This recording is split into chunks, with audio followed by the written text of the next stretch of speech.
Welcome back, fellow ecom nerds. It is Andrew back again, and in this episode we're going to be talking about how to write really high converting product descriptions, and we're also going to show you how to optimize those product descriptions so you start to rank for your desired keywords on Google.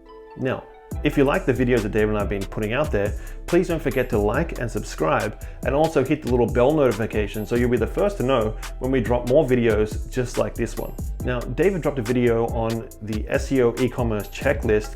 I recommend going to check this out straight after this video, and I'll leave a link to that in the description below. Now, in 2 weeks' time, I'm going to be dropping a video detailing the whole process of keyword research, so you can go through and find all of your blog keywords, all of your catalog page keywords, and all your product page keywords as well. And then we're going to show you how to actually sort through all of these, go through the STEAL framework that we talked about in the last video, and actually come up with a decent list where we can start to write product descriptions, blog posts, and also those all important category pages as well. Now, this is probably going to be a 30-minute to maybe 40-minute tutorial, so just keep an eye out for that and we'll let you know when that's going to drop. Okay, now that boring stuff's all out of the way, let's do this. Okay, so this is what we're going to cover today. We're going to show you how to write really effective product descriptions that sell. We're going to show you some really good examples, and we're also going to break down kind of the essence of what makes a good product description in terms of copy and in terms of how to describe the product. We're then going to have a look at LSI keywords. We're going to talk about what these are. We're not going to go in too much detail, but just enough knowledge so you can understand what LSI keywords are, and then also what they're good for and what they're not good for, and just kind of dispelling some kind of discrepancies in the SEO community in terms of if these work or if these don't work. We're going to have a little bit of a talk about that. And then also we're going to talk about how to write product descriptions from scratch, and we're going to use a tool called Surfer SEO to speed up this process so we can write really effective product descriptions, but also make sure they're SEO optimized, so we're using the right keywords and giving Google the right signals to tell it that this page is, well, should rank for the keyword that we're actually looking at. Okay, the first thing we're going to talk about is what does a good product description look like? Now, the first thing I want to do is focus in on your ideal buyer. Think about the persona you're trying to target. Now, don't try and please everyone, because not everyone wants to buy the product. So if we go back to the raised dog bowl example, maybe the person who wants to buy this has an insect problem. Maybe it's because their dog has a problem with their neck or their back.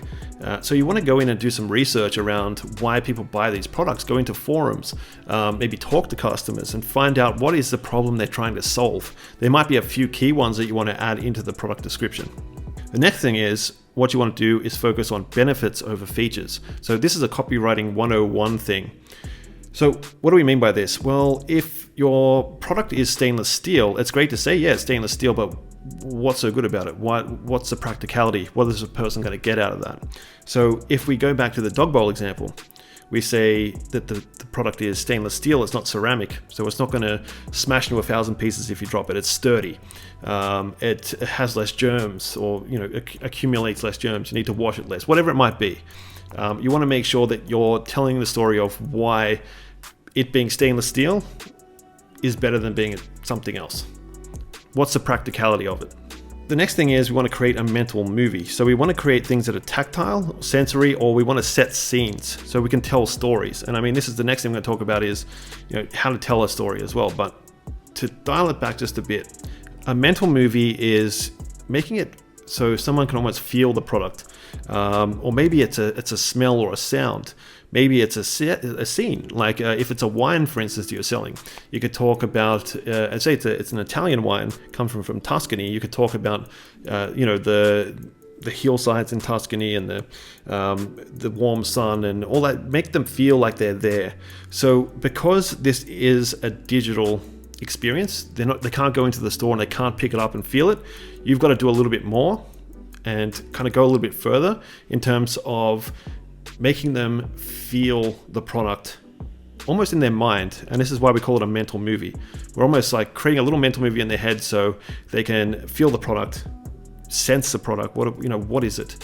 Why would they want to buy it? And then we set the scene as well. And the next thing we want to do is tell a little bite-sized story. So we can sell this through a story. People have been telling stories since the Stone Age. People still like stories. So if you can tell a story about the product, Especially it might be about the person that started the company. It could be any of these things, but telling some sort of story definitely helps in terms of selling the product. So the next thing we're going to talk about is social proof, and this is important because it's a differentiator between someone choosing your product and choosing your competitor's product. And why is that? Because even if you claim that your product is the best, so is your competitor. So how does someone make a choice in terms of which one's better? They're going to listen to their peers. They're going to listen to the tribe. They're going to listen to the people they know, and real people. So they're going to look at the reviews that are left by other people. I'm sure everybody, even you, when you've gone to make a decision on a product, you definitely look at the reviews, especially on Amazon and places like that, where you want to see, what does everyone think about this product? Should I buy it, or should I buy this other product that's very similar? Which one would these people recommend? I want to get from people, not just companies or magazines who've reviewed it. You want to make sure that your descriptions are somewhat scannable as well, so people can kind of get a gist of what the product is very quickly without having to read through reams and reams and reams of copy.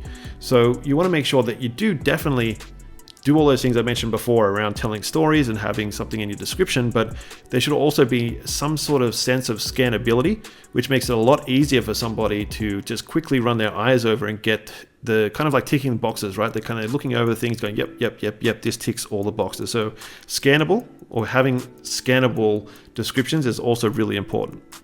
So let's have a look at some great examples of product descriptions. So I chose this one. It's a gel hand wash, and it's kind of got like a holiday vibe. So it's probably from the US.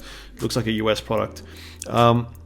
So it's like a lot of secret handshakes start over the holidays. Don't really know what that means, but the real reason I chose this was because the description is so evocative. And what I mean by that is it has that tactile, sensory approach to telling a story about the product. So if you can see here, sometimes the scent of a seasonal hand wash is all we need to rouse our holiday spirits. Available in an array of festive fragrances, our naturally derived gel hand wash will leave your hands soft, clean, and ready to be tucked into a pair of Fair Isle mittens. It really is the most wonderful time of the year. So you can see that pretty much all of this is like a tactile sensory experience, probably going more to olfactory, the smell kind of sense, but it works really well. So I've got a really good one in terms of scannability here, and also social proof. This kind of combines two of these. So you can see here, it also talks a lot about benefits over features as well. So it's never sweetened, never concentrated. So it's healthy, is what it's saying. There are 11 juicy hand-picked oranges in every carafe, whatever that means. In terms of what this is saying is, this product is natural. We use natural products. That's kind of like the subtext. This is not artificial. There is one portion of fruit in every 150 ml serving. So again, it's still trying to push that organic, natural product. This is real oranges. These aren't fake oranges. And we also got reviews. We got a section of reviews here, and there's one saying, loved it, best juice ever, shame orange juice is so expensive. So it's saying that the product is fantastic. Maybe the price point's a little bit high, but if somebody's in the market to buy a really good orange juice and they don't really care about the price, maybe that doesn't matter so much. Price is one thing, but if quality is there, that's usually a lot better. So here's the next great example of product description. What I like about these is kind of how I write my product descriptions. It's a little bit closer to that in terms of it's got the details. So it's got the scannability in the details, and I always like to put them up top because it kind of entices people in to make sure it's almost like ticking a box. Like they want to go through and make sure that this product is suitable for what they're looking for. And if they do that, then you've kind of got them. Then what you want to do is start doing what we mentioned before, the sensory, tactile, mental movie stuff, and also telling a story, because that's where we kind of grab them and we hold them. Like, so if they're going through and they're just going through a little checklist going, yep, this ticks all the boxes in terms of benefits or features, then we want to go in one step further, and then we want to do what we mentioned before and create a mental movie in the description. So you can combine those two things. So it's a great example of that. And so this one kind of goes even further, except it's kind of inverted. They've got the product description or the story and tactile and sensory and mental movie part all at the beginning, which again, it's not a bad thing. And then they've got their features there too. And it's very scannable, this page. It kind of moves in that zigzaggy fashion where you could scan everything and you could get a really good sense of if this is a good product or not, or if this suits what you would need. And again, it's kind of like another example of almost very similar to the other one. So again, it's a bit inverted though. They've got the description on top, and then they've got the features and product details. So this is not too bad. I think this is a pretty good example. It's still got a lot of scannability. There's a lot of storytelling here as well, which I really like. You can see it mentions a lot about the company in terms of the storytelling. It even mentions the word storytelling in there. But it talks about the company and kind of humanizes the company a little bit. And then when you look at the description, it's saying greet guests with a warm and welcoming glow while you grab their glances with this pendant hanging overhead. So it's again setting that mental movie. It's putting somebody in that situation, so you can, that it's got that really kind of like it's bringing out that sense of sight, what you can see, maybe what you can feel, the warmth as well. So again, it's telling a really good story, and it's using sensory descriptions, which is really powerful. And again, it's got those, it's got that scannability at the bottom in terms of the features and product details. So it's again a really good example. All right, so the next thing we want to talk about are what are LSI keywords. And you might have heard a little bit about LSI keywords before if you've ever dealt with any details in SEO. So LSI stands for Latent Semantic Indexing. So what is that? That sounds really confusing and really complicated, and to be honest, it kind of is. And we don't want to go too far into what it is. It's kind of scientific, but I'll give you a gist. LSI keywords are the terms that are closely tied to your target keyword. So these are not really synonyms. And if you think of synonyms, like if you've got dog, it could be hound, it could be pooch. It's not really that sort of thing. What we're talking about is, it's almost like a set of clues. So LSI keywords help search engines understand what that page is all about.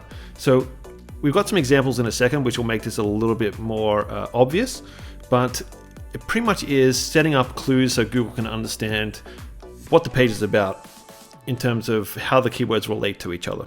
So it's not really synonyms, but using synonyms on the page could be useful as well. So what are some common LSI keyword questions? So will LSI keywords help me rank on Google? Well, yes and no. So giving Google some clues in terms of what your page is about is always advantageous. But will it always help you rank? Not really. It depends. There's many other things that you should really do on your page to help the search engine to understand what your page is about. So just having a whole bunch of keywords that are related to each other on a page will not do that. As we mentioned, are LSI keywords the same as synonyms? No. But synonyms can help your SEO efforts. So synonyms like we mentioned, pooch, hound, dog, whatever it might be, that's a synonym. When we talk about LSI keywords, it's more keywords that are related to each other to form an idea of what that thing is. So if we look at going back to dog and we had hot dog, then putting hot and dog together is a lot different in terms of what that person's looking for than if we just had dog or pooch. So one's a food and one's an animal. So what should I focus on to help search engines understand what the page is about? Well, there's a few things. Having LSI keywords on a page is definitely not a disadvantage. And I think that it definitely helps to have these clues on the page. But there's a few other things like schema or structured data that you should have on your page that pretty much tells Google what is on, like what elements are on your page, what the page is about. So it pretty much has these signals almost blatantly bleeping at Google, telling it what the page is about. And this is probably more important than just having a whole bunch of keywords on there or trying to stuff keywords into your product description. So here we've got an example of how LSI keywords kind of work together to give a search engine a clue on what the page is about, or what the even more so what the person is actually trying to look for. So for instance, we've got cars. Okay, so we've got Cars the movie and we've got Cars the automobile. If someone typed in cars and then director, more than likely Google would think that that person is looking for Cars the movie, which is the animated Pixar movie, which is pretty awesome. If you typed in car engine, car price, or car's price, then Google could pretty much guess that the person is looking for an automobile. So it could be that they're looking for a used car. It could be if they're looking at engine, maybe they're trying to sort out a problem with the car. So you can see here at the bottom, in terms of these little blue links, that if you look at the bottom of Google after you've typed in your keyword, you'll see some other related keywords here. So you can see when I look for searches related to car price, these actually showed up. So these are the words related to this search. And again here, if I typed in Cars, the movie, or actually I think this was Cars Director, you can see some other things here around like Cars IMDb, which is Internet Movie Database, Cars 3, Cars movie characters. So there's a whole bunch of different things. Depending on what you're typing in, Google will decide what the person's looking for. So the big thing you want to do is focus on clarity, making it super simple for Google to understand what your page is about. So when someone types in a keyword, it can serve them the most relevant answer to their question.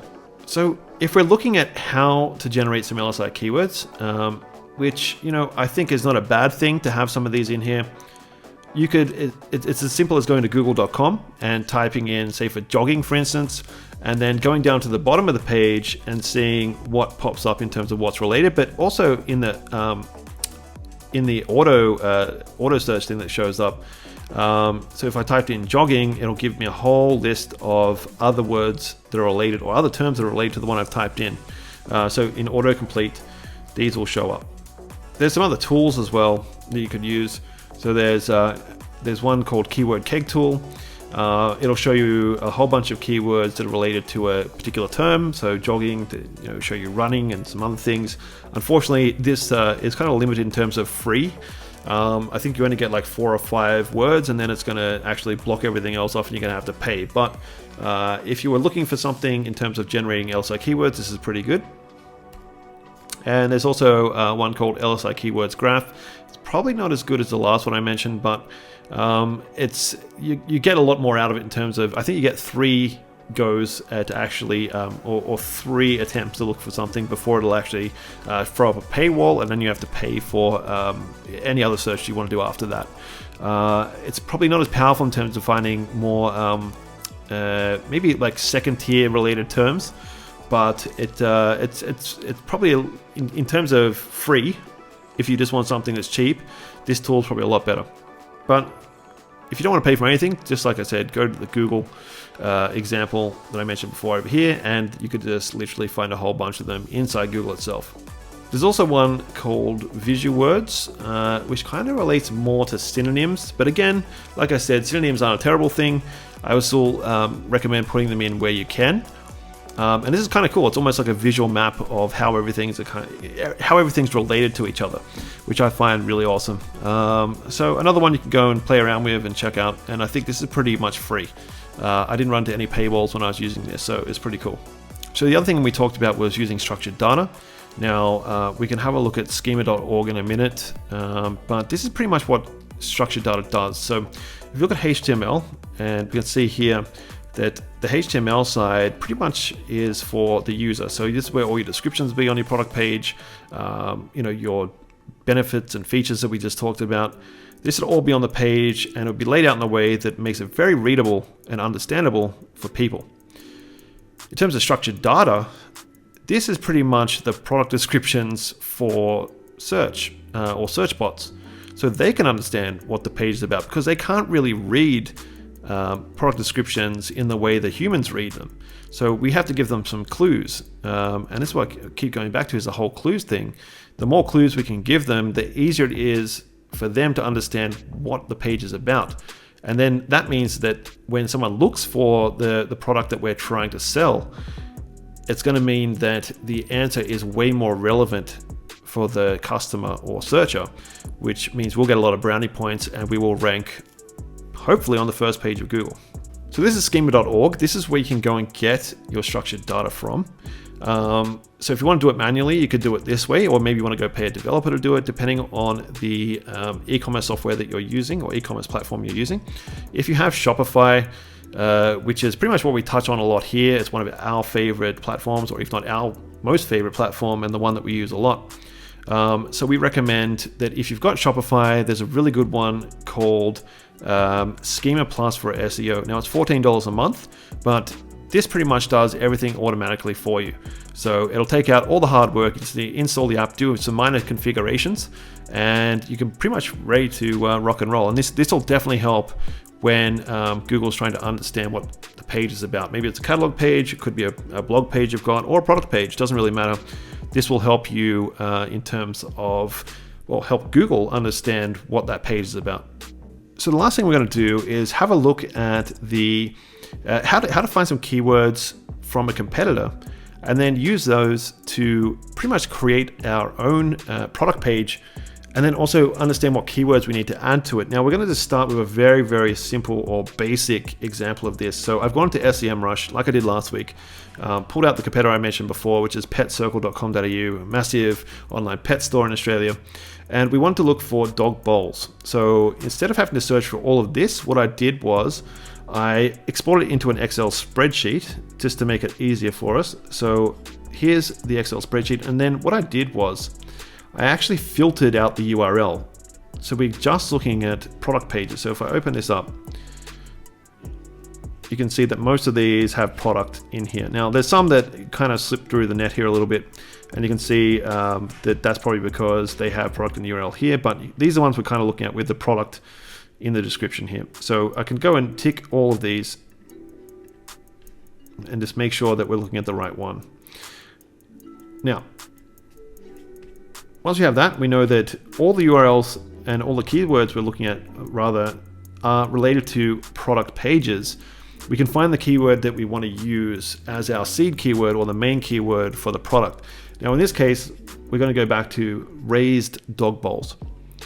So we're going to use this keyword to describe the product. So this is going to be our product page, could be like raised dog bowl or large, for instance, like raised dog bowl large, raised dog bowl small, whatever it might be, but it's a raised dog bowl, and that is a product we're trying to sell. Now there could be some other related terms, like we mentioned before, that LSI thing, where there's elevated dog bowls, which is pretty much more of a synonym actually than LSI, to be honest. So if you look, elevated and raised kind of mean the same thing, but if we could use elevated dog bowl in the description somewhere as well, because it's related to raised dog bowls, which will also help Google understand what the page is about. So I've got this in here, and I extracted it, and then I've sorted it so we know that any of the keywords here are related to product pages specifically. So you can see here, all of these have product. Now, when we talk about our tutorial in 2 weeks, where we're going to do everything, we're going to go through the whole process of finding keywords for blogs and then catalog pages, and then also, a good example of product page as well, which is probably going to go for about 30 minutes. We're going to cover this in way more detail, but today I just want to understand like a really, really basic overview of how this works. So I've got all this. Like I said, I've extracted it from here, from this keyword thing in SEMrush. I've got it here now, and then what I want to do is I've got a really cool tool that shaves off a lot of time in terms of writing these descriptions. Now, it's called Surfer SEO. I mentioned it in the last video, so here it is, and I've already got the page up. Here's one I prepared earlier, so to say.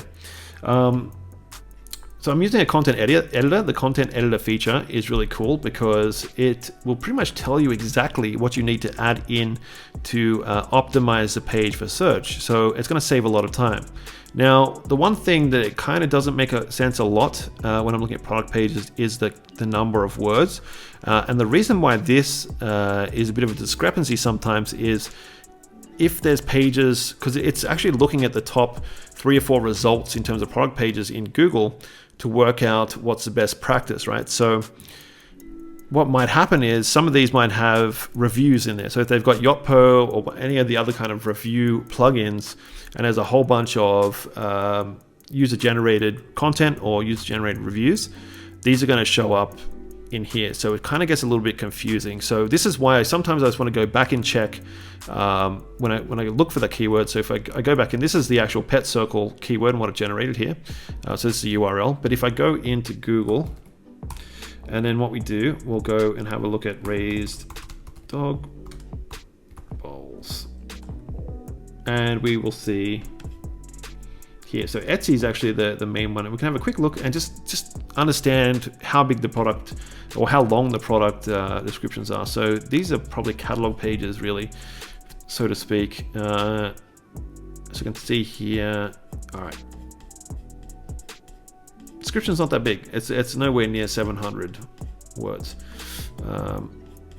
But you can see there's a lot of reviews here, right? So this is what I'm talking about. So they actually class these reviews as part of the content. So if there's a lot of reviews in that sample that it's looking at, maybe the top 5 places on the SERP, it's going to include these. So you kind of got to use best judgment. This is why I go in and just check a few. So I check Etsy, that's one.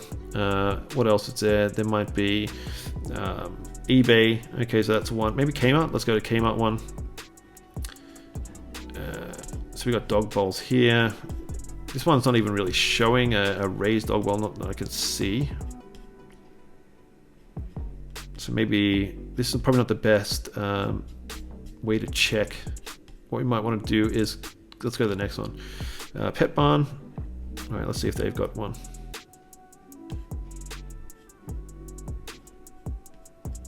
Doesn't look like it, right? Well, okay, so no. All right, what's the next one? So what we're doing here is just making sure that none of the top examples have a massive, huge description that we might be missing out on. So we've got our, okay, cool. Here's our raised dog bowl. And you can see here the description. Again, not big. So here's some highlights. Here's the description. Does it have reviews? It does. So not recommended. Okay. So these are also going to get counted in the word count. So this is why I'm saying in here, don't always take this word count as gospel. Treat it with a grain of salt. Just have a look at some of the top results that are coming up in the SERP, and just make sure that this actually makes sense. Because if it doesn't, especially on product keywords, product pages, then you just want to kind of use your best judgment. But in terms of this part here, it'll actually tell you what terms to use specifically, which is really cool. So you can actually use these terms to better optimize your product page for search. Now, this is the one I've copied from. So I copied this from Pet Circle for this raised dog bowl here, or elevated dog bowl. So actually it's showing up as elevated. This is interesting. It's elevated dog bowl, but it was ranking for the term raised dog bowl. So this just shows you how synonyms can work. So I used this and just copied it, pasted it in here, and you can see here that it's still missing out. It's got raised in here, great. It's got dog bowl in here, one, which is good. Stainless steel, but it's kind of missing a few of these other terms that it's saying that some of the other higher ranked pages have on there. So you could go in and add some of these. You don't have to add everything, like cat may not make sense, I don't know, especially if it's a dog bowl. Like we go back to talking about before when we said we want to keep one persona. If it's a dog person, then we don't really want to mention cat. So it's great for giving you an overview and will help you get started. But again, you don't want to take everything as gospel. So take everything with a grain of salt. Still use your best judgment, use critical thinking. Don't just blindly do everything. But this is a real time saver in terms of how to write anything. If it's catalog page, product page, doesn't really matter, blog pages as well. This is a fantastic tool. I cannot recommend it highly enough. I've used it many times and it has worked out spectacularly. So give it a go.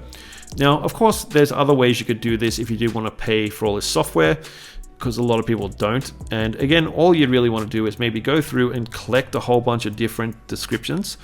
And you could do things like just have it kind of scannability, like what keywords are coming up. Keep in mind that we're looking for synonyms and we're looking for latent semantic index terms, potentially. So we could think about what do all these pages have that are ranking in the top 5 positions on Google, where we could combine some of these terms to make it easier for Google to understand what our page could be about. And maybe we'll rank higher than these guys. Maybe we want to add some social proof as well. So that's pretty much it for today. Like I said, we'll talk more about how to do this in a step-by-step tutorial. It's probably going to be a 30 or 40 minute one. It's going to be pretty epic. But we'll do that in about 2 weeks' time. So yeah. So, all right, that's it for now. If you got something out of this video, we'd really appreciate it if you smash that like button. Also, if you haven't already, please subscribe to the channel, and also don't forget to hit the little bell notification as well. So the next time we drop one of these videos, you'll be the first to know. Now, next week, I have a video on how we scaled an online alcohol store to over $1 million in revenue in just over 2 years. And I think everyone will be able to get something out of this in terms of how to use techniques to not only get started on their e-commerce store, but also how to scale one as well. And we'll go through all of that in next week's video. Until next week, keep those cash registers. And until then, bye.